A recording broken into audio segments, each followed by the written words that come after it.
Hello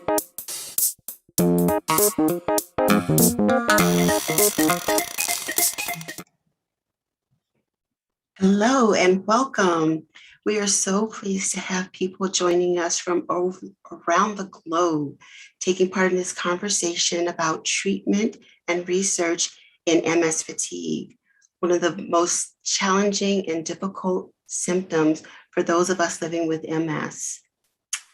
We also want to highlight the vital work of the International Progressive MS Alliance in accelerating the development of new life-changing treatments for progressive MS. During our time together, we'll be answering questions that people have provided from throughout the world on how to better manage MS fatigue and what research advances are being made in understanding and treating fatigue. My name is Angela White, and I'm joining you from Washington, D.C. and the U.S. I have been living with multiple sclerosis since my diagnosis in 2002, and I've been volunteering with the National MS Society of the U.S.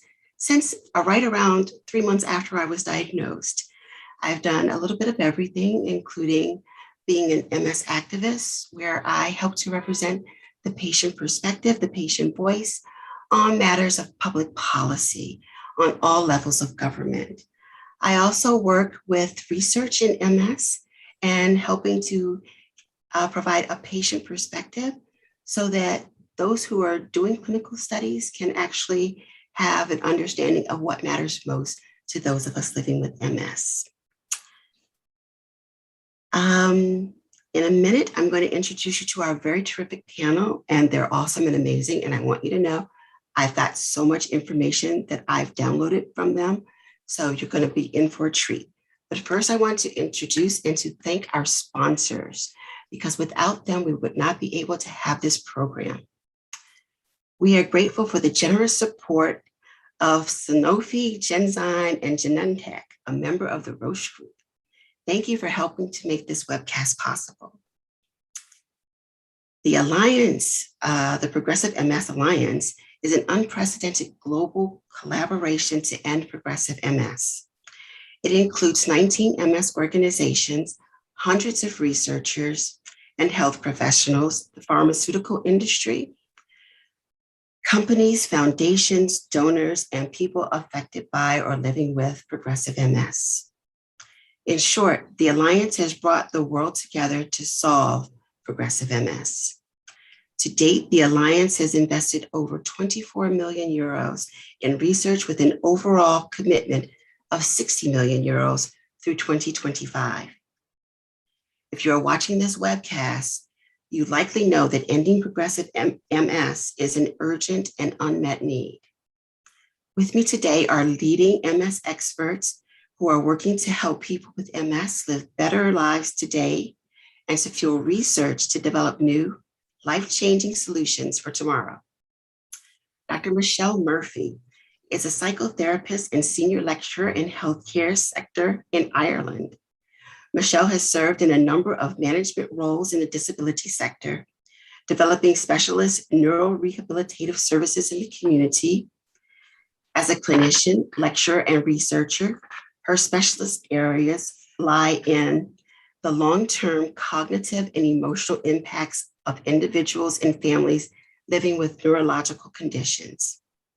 Dr. Murphy has a particular interest in fatigue management, providing psychoeducation and developing self-management strategies to enhance quality of life in both one-on-one and group settings. Welcome, Dr. Murphy. Thank you. Dr. Jean Sastre Garriga is a neurologist at the Neuroimmunology and MS Center of Catalonia in Barcelona, Spain. He has served in several leadership positions in MS treatment and research internationally and published over 100 papers. He serves as the director of the journal Revista de Neurologica and is on the editorial committee of the Multiple Sclerosis Journal. His research interests include functional and structural MRI and neurorehabilitation, with a particular focus on progressive MS. He serves on the International Progressive MS Alliance, Improving Well-Being Scientific Working Group. Welcome, Dr. Sastre Garriga. Thanks very much, Angela, for these kind introductions. Pleasure to be here. And last but not least, Dr. Stefan Gold is the Heisenberg Professor of Neuropsychiatry in the Department of Psychiatry, the Charité Medical School in Berlin, Germany. As a clinician and researcher, he focuses on complex symptoms in MS, including depression, cognition, and fatigue. His work examines biological causes in order to improve existing treatments and to discover novel interventions to manage these debilitating symptoms. He has published numerous papers regarding MS and serves on the International Progressive MS Improving Wellbeing Scientific Working Group. Thank you all for joining me today. Thanks, Angela. Pleasure to be here. We'll start today's discussion on understanding the basics regarding MS fatigue. We will then discuss existing and potential treatments and finally talk about research on fatigue. So we're going to start with Dr. Jaume. Can you please describe what is meant by MS fatigue? Thanks very much, Angela. And I think would like to first say thanks to the sponsors of this webcast, which I think is tackles a very difficult topic and difficult from the definition, because there are several different ways of approaching this definition. Usually, fatigue is described as this overwhelming feeling of tiredness, exhaustion, and also is not something that is specific of MS. It may occur in the context of various neurological diseases and also other chronic conditions. Fatigue tends also to be defined as this subjective, I think is a key word as well, lack of physical, but not just physical, also mental energy. And this is because it's a subjective, it's perceived by the individual, but it's not just something that is there, it's something that is having a big impact. So it's felt in the usual activities, and it can be in the end a very disabling symptom, one of the most common and also disabling symptoms in multiple sclerosis.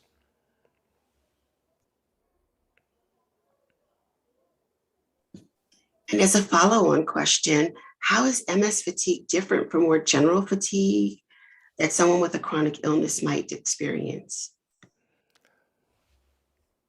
Okay, yes, I just said before that this is not something specific from MS or from other chronic conditions.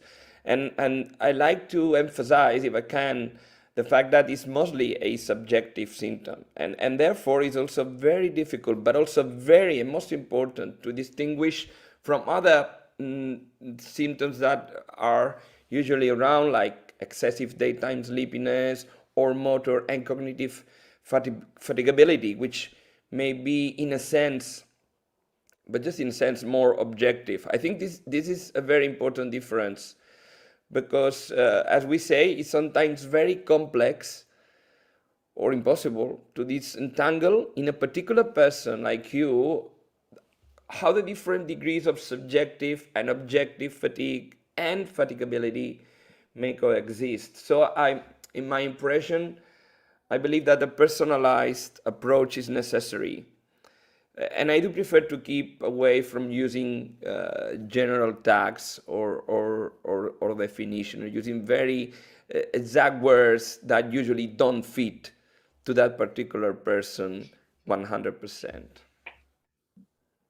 Okay. So, Professor Gold, how common is fatigue in people with MS? Okay, yeah, well, first of all, I would like to thank everybody who's involved in setting up this really important webcast. I think we're talking about a very important topic, as has already come across, I think, in the first couple answers. And the question that you just asked me, how common is it, seems like a simple question, but it's actually not. And it has to do with the things that Jaume just mentioned, is that it has so many different meanings. So depending on how you define it and how you try to measure it, you will get different estimates. I think one thing that's safe to say is that it affects the vast majority of patients to a varying degree. Estimates range between 70 to 90%, again, depending on what instrument, what aspect of what Hamid described you're actually looking at in a specific study.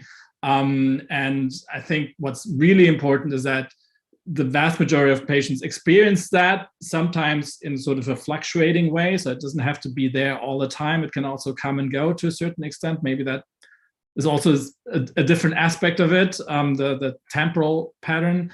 And then the patients who, or the people living with MS who are experiencing fatigue, rank it as their most debilitating symptoms, or at least in the top three. If you do the big surveys, it always comes up in the top three as getting in the way of living a full life the most, or one of the most things. I think that's why it's really, really important to address it.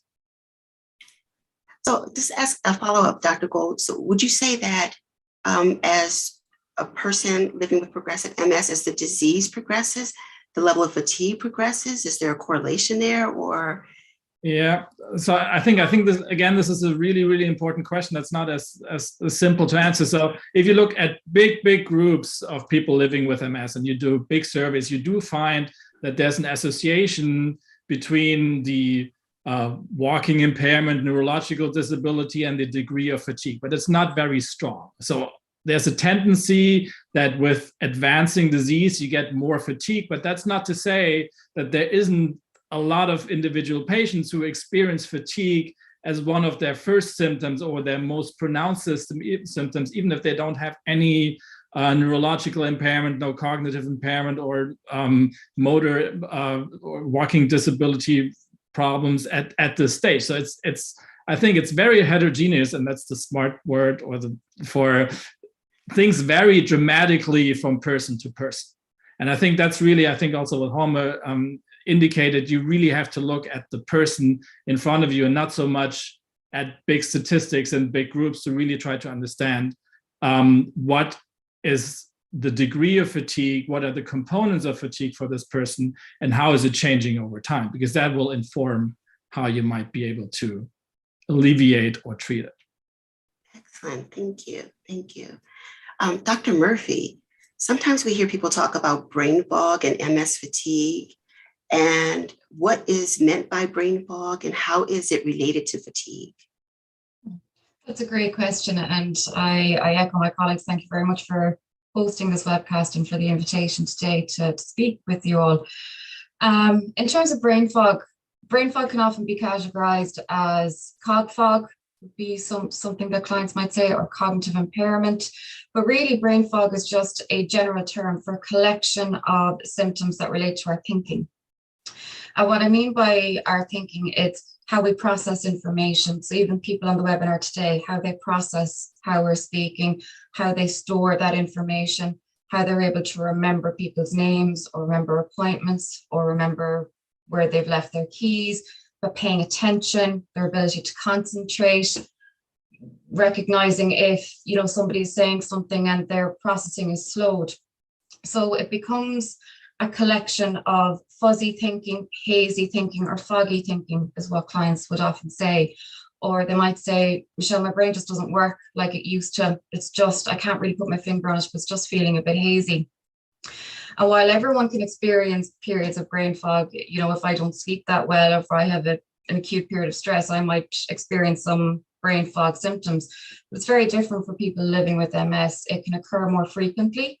And also symptoms can persist. They can last an awful lot longer. It's not just to go and have a nap and that the brain fog will be alleviated. It doesn't. It occurs over a period of time. It's not really related to a decline in age, which is what people have often thought in the past.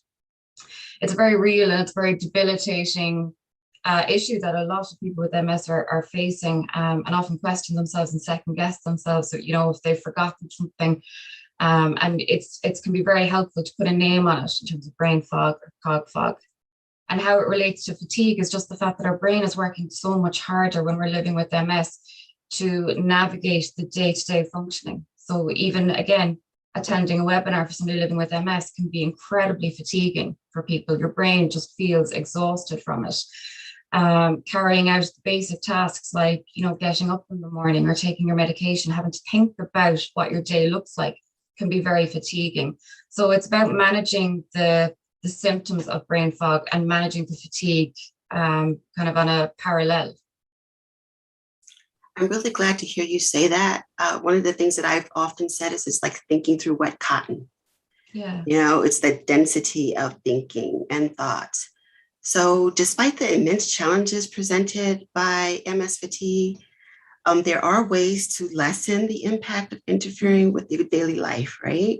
So Dr. Murphy, you've worked on developing several self-management strategies that people can use. Can you please describe a few of these? And I think it goes back to, again, what Stefan and Homa were saying about it being subjective. So brain fog, fatigue management, and most importantly, strategies are very subjective. It's about finding what works for the individual. So usually one of the first strategies we'll always look at, or I'll always look at with people, is creating a fatigue diary. So being able to map out what your day looks like over a period of weeks. And I would always suggest 2 weeks, and logging in it, how long you slept for, was your sleep good, what time you got up, what you did for each activity throughout the day, and scale it and rate it from a scale of 1 to 10 in terms of how fatiguing each activity was. So that by the end of a couple of weeks, you should be able to identify patterns or behaviors or potential fatigue triggers. And once we do that, again, the devil is in the detail. So being able to see that over a period of a couple of weeks gives us knowledge that we can then look at developing other strategies so that we can continue, I suppose, living without being hugely impacted. Because I suppose that's one of my ethos when we're looking at fatigue management and self-management. It's around being able to support our lives rather than our lives trying to fit into our fatigue. So first is always about looking at that fatigue diary, and there are so many different ones online. You can even log it on your phone or just have voice notes, whatever works. And once you've identified your patterns of fatigue, you can then look at energy conservation. So looking at when you function best during the day and putting your most complex or cognitively challenging tasks in during those best times. So that during let's say the evening, if that's not your best time, you can have more relaxing activities. Or again, flipping your routine to suit that energy conservation. Or using memory aids can be really, really useful. And again, that could be calendars, certain places to keep keys or medication or reminders on your phone, whatever, again, is going to work.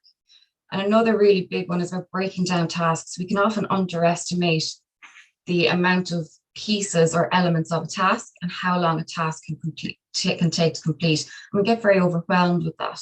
So when we look at breaking down a task into small, manageable steps, it becomes easier, but it also means we can incorporate more rest breaks. And quite often people living with MS may struggle with taking rest breaks, particularly when the going is good. When people aren't feeling as fatigued, they might say, okay, I'm feeling great, I'm going to do loads more today. And the knock-on effect is feeling more fatigued the next day. So it's really important to take rest breaks. That would be one of the big strategies after we've looked at the fatigue diary. Where can we incorporate rests? That, in theory, that is brilliant, and I love it. And I'm one of those people who forgets to take those rest breaks when necessary. But can you give us an example of 1 or 2 people with whom you've worked who've been successful in managing fatigue by utilizing some of these strategies? Sure. Because I love that, Angela, in theory, and that's why it is subjective. It's about finding something that works and being consistent with practicing it. But yeah, I mean, I would have had clients who would have asked to work with me because they would have said that their biggest difficulty was with memory. And I would have always suggested, do you mind if we look at maybe some fatigue management first? Because sometimes fatigue can exacerbate all the other difficulties. So with one client in particular, for example, if we looked at fatigue management, again, was looking at this person's fatigue diary for a period of a couple of weeks.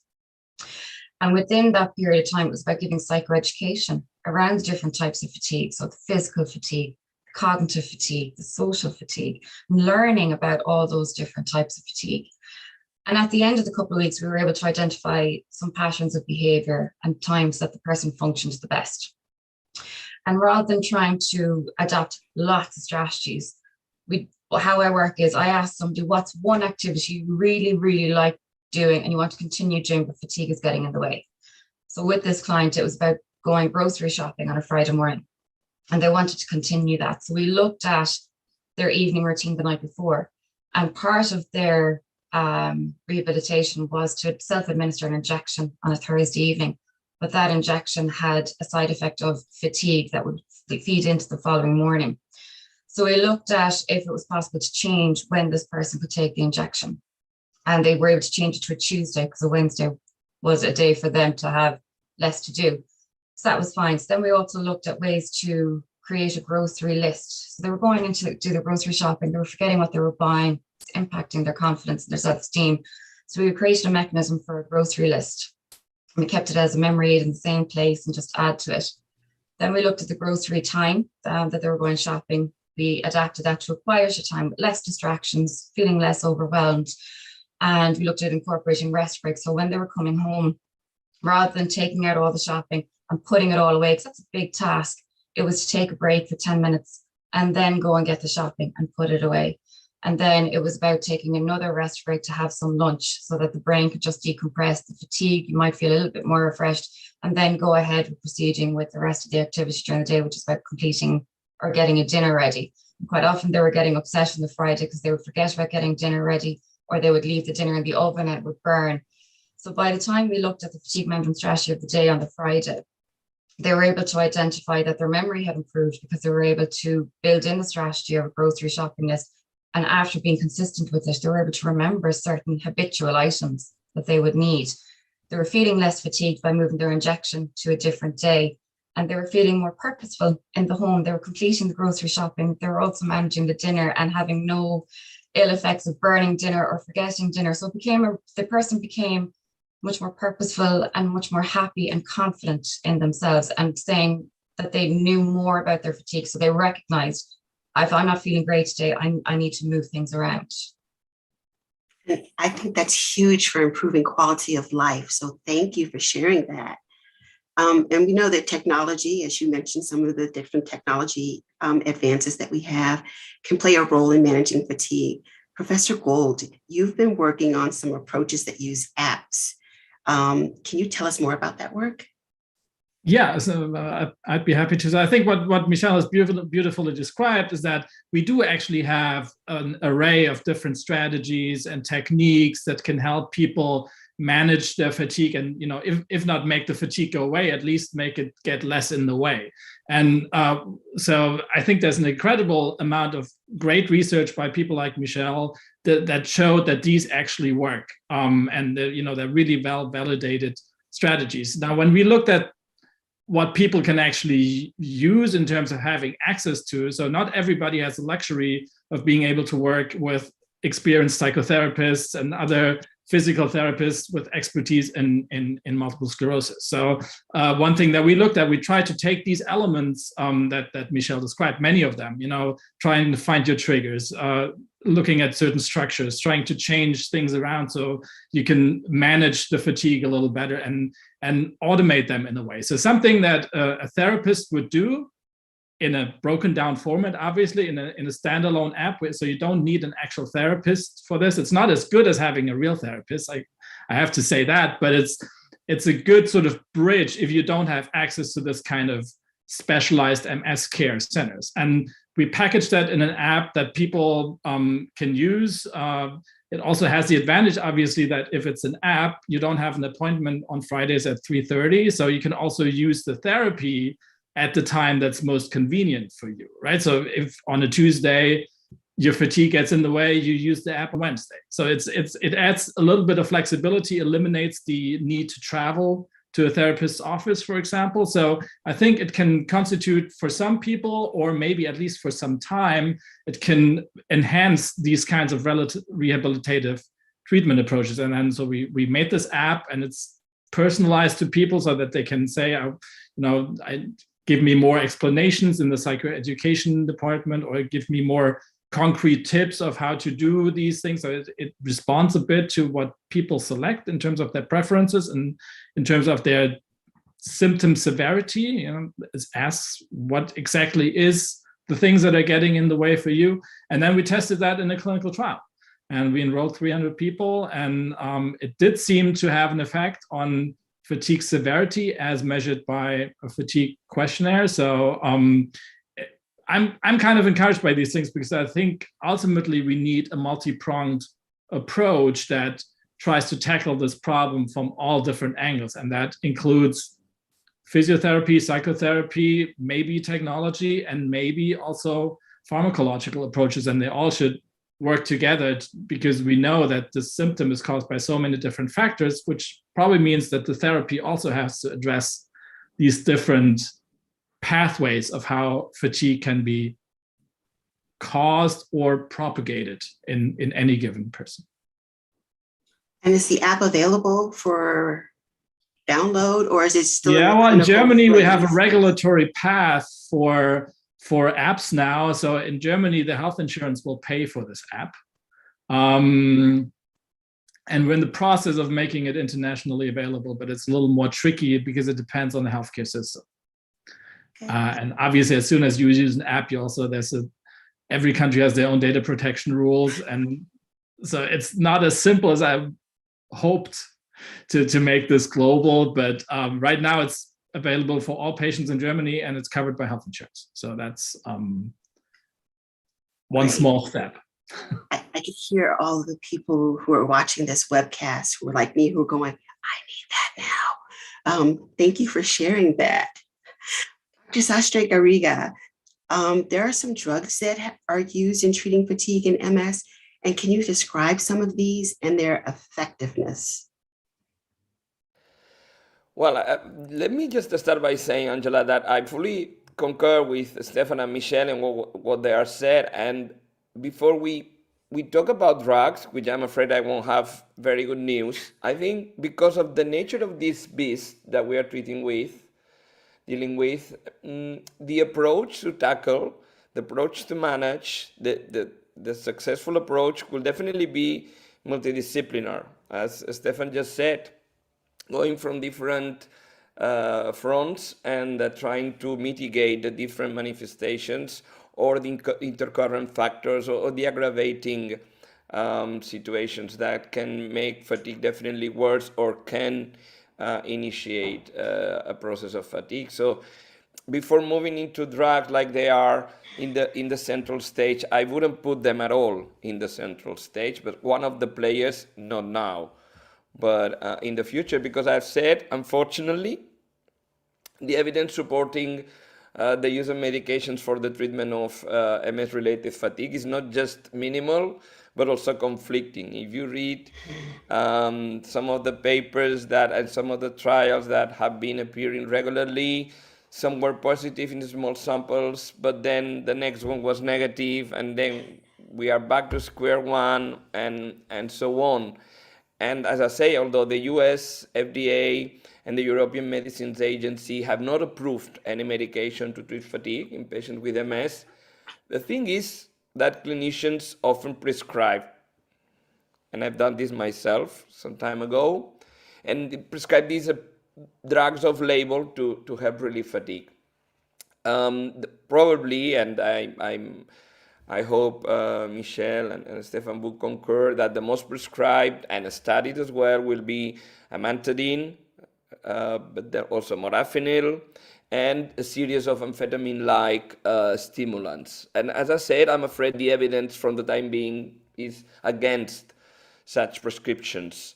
And this has been recently shown by a pragmatic clinical trial, and showing that the amantadine, modafinil, and in particular methylphenidate were not superior to placebo in improving MS fatigue, and this has been assessed by a validated set of outcome measures. So for the time being, no drugs with enough evidence behind to support a widespread use or any label being given. Yeah, I know that all drugs come with challenges. And one of the beautiful things about the discussion that we're having right now is that each one of you has talked about the multidisciplinary approach to it, but it's treating the holistic effect of MS and not just honing in on one particular thing. Should someone take a medication, a prescribed drug for MS fatigue? Are there things that they should be concerned about in terms of side effects or drug interactions? I think I'm following on my previous, what I just previously said. The drugs that were studied in that particular trial resulted in more frequent adverse events. So when you have a compromise benefit and some risks to be cautious about, then this risk-benefit ratio, we should be very conservative. And before we undertake any such prescription, we need to be very careful. And let's say, for instance, modafinil, we need to be certain about the cardiac state of our patients, because it may be having an effect on heart rate and interaction with drugs given for some heart conditions. So we need to be careful. Even for narcolepsy, there's a warning on that. So there are a number of issues. So if we are to be used one of these drugs for an indication which is not fully supported by evidence of effectiveness or of efficacy, then we need to be very cautious. On the other hand, I believe, and well, these drugs may be useful in some particular cases of people with fatigue, with some particularities, like for instance, in patients with associated daytime sleepiness, maybe.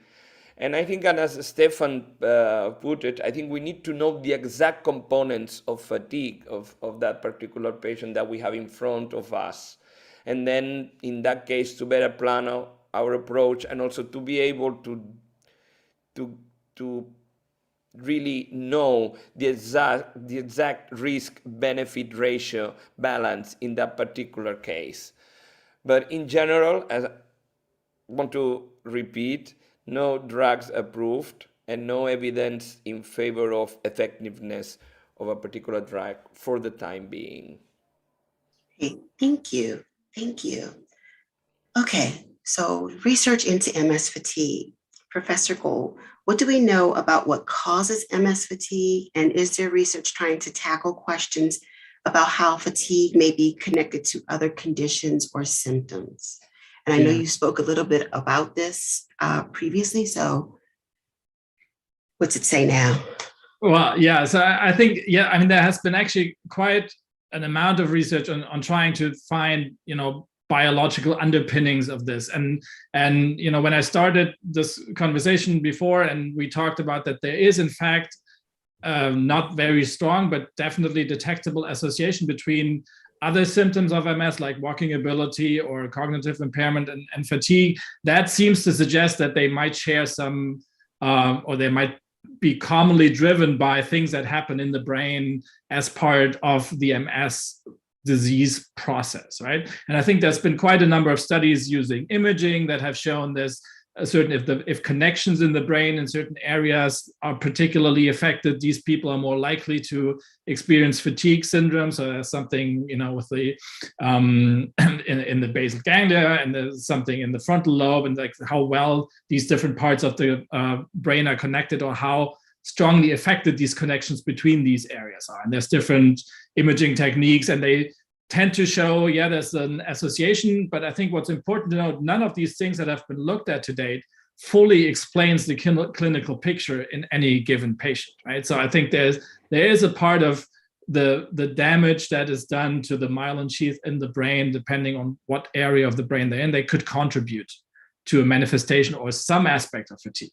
There's now increasing evidence that the inflammation, so the immune response, the molecules that the immune system secretes as part of what's happening in the brain, can affect behavior and the way that you experience certain things and energy levels. So I think there's an increasing amount, and it's kind of echoing what we said before, even on a biological or on a cellular or even on a molecular level, these things tend to be multifactorial.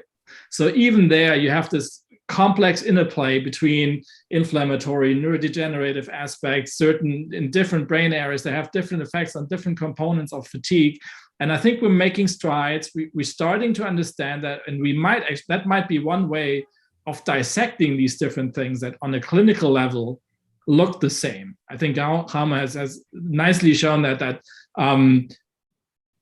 sleepiness, tiredness, fatigability, biologically, they're probably governed by different things, but they accumulate together to create a subjective feeling of fatigue. And I think the way forward to get more targeted treatment is to understand this biology a little better. And there's ongoing research, but as it is in research, we're not there yet. We're making progress, I hope, at least. I'm still positive about this. And I think the Progressive MS Alliance has helped tremendously to bring people together to get these different perspectives on these processes and try to understand that better and parse the problem into manageable bits that then could inform maybe the new drug treatment that is on the horizon. I don't know how Thomas sees that, but that would be the hope. That is an excellent segue, because we're going to ask you now, are there any drugs on the horizon based on any research that you can share with us?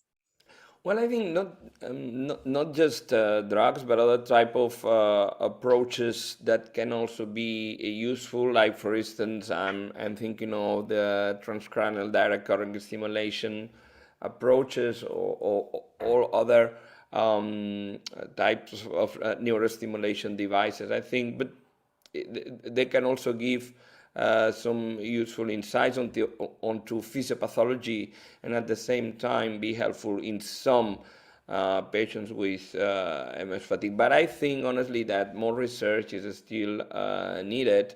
But apart from all the progress that is being mentioned by Stefan and Michelle on rehabilitation research, on rehabilitation approaches to tackle this MS-related fatigue, I believe we need to work even more in getting a better definition of fatigue, as just as Stefan put it. Because some of the negative results from trials may arise from the fact that you have different subgroups of patients with different types of responses to that particular drug. But overall, a negative result from a trial may mask a positive result in a subgroup of patients that could be defined using a particular set, I don't know, of scores or even biomarkers that we don't know at the moment. So I think we need to work on defining these subsets, and then maybe some of the drugs that we said are not working, then maybe try it again, and maybe we get positive responses. So I think particularly in the symptomatic therapy, where the trials can be around for shorter periods of time, this type of approaches are much more feasible than what we're talking about disease-modifying drugs, where the time of observation needs to be very long by definition. So I think a better subgrouping of patients with MS based on features may give a new hope, and maybe all the drugs may give positive results. I like that, a better definition, and then assessing the subsets to see whether or not there's efficacy there. Aside from those areas, the International Progressive MS Alliance published a paper that identifies fatigue as an area of research where the world should focus their resources. So can you talk about what the Alliance hopes to accomplish in developing breakthrough solutions for fatigue? Yes, and I'm happy that you mentioned that paper. And as we highlighted in this recent paper in the MS Journal, and this was led by Kathy Zakowski, we issued a call on prioritizing progressive MS rehab research. And I think what is important also to highlight and to put forward is that the Alliance not only wants to drive new research into new treatments, but specifically and particularly treatments that can be widely adopted throughout the world. This is a big task. It is. And it will take a big global effort to achieve success. But I believe we're getting ready by the minute to tackle this challenge. So I'm optimistic. I am as well. So we're getting near the end of our time. So I wanted to ask each panelist to provide some parting advice to our viewers. What is one thing that someone with MS could do today to better manage their fatigue?